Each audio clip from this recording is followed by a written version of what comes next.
Во студиото со вас, Деспина Тодоровска.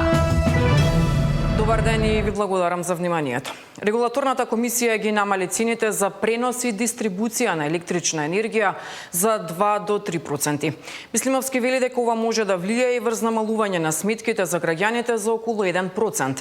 Сепак, дали од следната година ќе има зголемување на цената на струјата, ќе зависи и од пресметките, кои следните денови треба да ги достави Евана Холм. Во 2026 година цената за пренос на електрична енергија се намалува за 2,67%. Цената на операторот на пазарот на електрична енергија се намалува за 3,4%. Цената за дистрибуција на електрична енергија на компанијата Електродистрибуција се намалува за 3,64%. Овие одлуки обезбедуваат компаниите да си ги покријат своите трошоци, да ги реализираат одобрените инвестиции, исто така и да си ги покријат трошоците за набавка на загуби на електрична енергија во соодветната мрежа. При носењето на овие одлуки кај за пренос на електрична енергија преку факторот на корекција одземени се 7,1 милион евра. Влијанието на крајната цена од сите овие за пренос на електрична енергија изнесува 4%, за дистрибуција на електрична енергија влијанието е 33% и влијанието на операторот за пазар на електрична енергија е 0,19%. Значи, вкупно, во делот, каде што има влијание регулаторната комисија за енергетика, влијанието врз крајната цена е 37% и овие намалувања ќе доведат понатака, ќе бидат пресметани при определувањето на цената на универзалниот снабдувач за домаќинствата и за малите потрошувачи. СДСМ формираше антикорупцијски тим, чија задача ќе биде да ги испитува сомнежите за криминали на власта. Лидерот на партијата на денешната пресконференција најави дека СДСМ има подготвени документи кои ги нарече нови бомби, а веќе утре ќе објават нов скандал во кој се вмешани членови на владеачката структура. Филипче повика и главната европска обвинителка Ковеши да дојде во Македонија и да помогне во расчистување на сите овие криминали, а особено оние поврзани со европските фондови од ИПАРД програмата.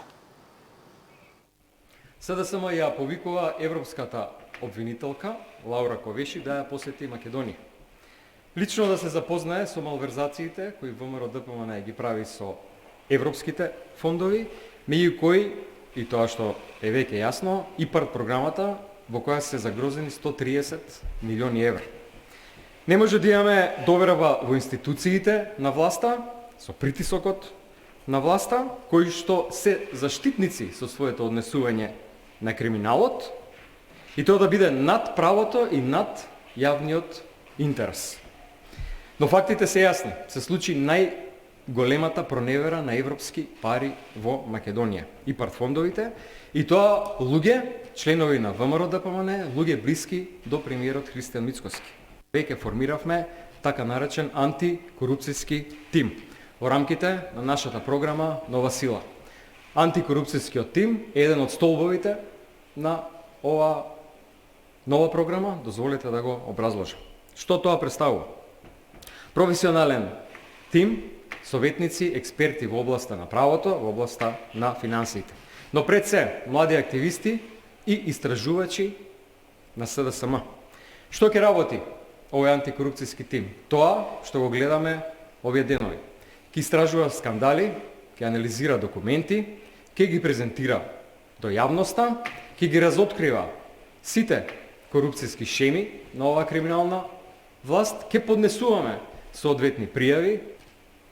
За помош ќе побараме и иницијатива, ќе поднесеме до антикорупцијските институции во Италија, кои што со години и децении се бореа против најорганизираната европска мафија, Коза Ностра.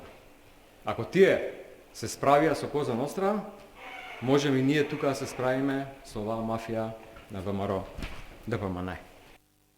ВМРО ДПМН пак и денеска бара јавните обвинители и антикорупцијската комисија да го истражат отписот на 2000 тони жито од стоковите резерви. Заев Филипче и Николовски директно ја загрозиле националната безбедност во услови на криза, а намалувањето на стоковите резерви представува директно загрозување на националната безбедност и не сме никој да се дрзне да отпишува 2000 тони пченица во криза. Во секој потек на Заев Филипче и Николовски од нивната шема се отвара сомнеж за сериозни злоупотреби, корупција и огромен профит. Од отписот на жито, прескапата набавка до доделениот грант. Николовски во 2022 година направил набавка на 20.000 тони жито по отписот на кусокот што го подпишале Заев и Филипче, но набавките за жито биле поскапи за цели 1,3 милиони евра. Николовски да каже зошто државата платила 1,3 милиони евра поскапа сума за житото во стоковите резерви. Кој се ќарил од набавката на жито и колкав процент. Јавното обвинителство и Државната комисија за спречување корупција да отворат постапка и сериозно да го истражат овој случај, стои во писменото соопштение ова утро испратено од владачката ВМРО ДПМН. Министерот за надворешни работи и надворешна трговија Тимчо Муцунски во Виена учествуваше на состанокот на неформалната група пријатели на Западен Балкан, одржан на покана на австриската министерка за Европа и меѓународна политика. Во своето обраќање, министерот Муцунски истакна силната залажба на Северна Македонија за забрзување на пристапниот процес и продолбочување на политичкиот диалог и практичната соработка со Европската унија во рамките на фазната интеграција. Тој нагласи дека процесот веќе носи конкретни резултати за граѓаните и економиите преку спроведувањето на планот за раст, забрзувањето на трговијата со зелените ленти, приклучувањето кон СЕПА и други иницијативи. Министерот уште еднаш ја подвлече неопходноста од обезбедување предвидлива и кредибилна европска перспектива за Северна Македонија и регионот, истакнувајќи цврстата посветеност на државата кон европскиот пат преку спроведување на реформите, високата усогласеност со заедничката надворешна и безбедносна политика на Европската унија, конкурентниот придонес кон европската безбедност и поддршката за Украина. Тој оцени дека овие резултати ја потврдуваат зрелоста на земјата како доверлив и предвидлив партнер на унијата. Воедно укажа дека политичките блокади, кои не се заснуваат на европските критериуми, го поткопуваат кредибилитетот на проширувањето и се спротивни на основите на европскиот проект. На состанокот, како што информираат од Министерството за надворешни работи, учествувале министрите за надворешни работи на земјите членки на Европската унија, кои се дел од групата пријатели на Западен Балкан. Министрите за надворешни работи од земјите од регионот, како и високата представничка на Европската унија за надворешни работи и безбедносна политика Каја Калас.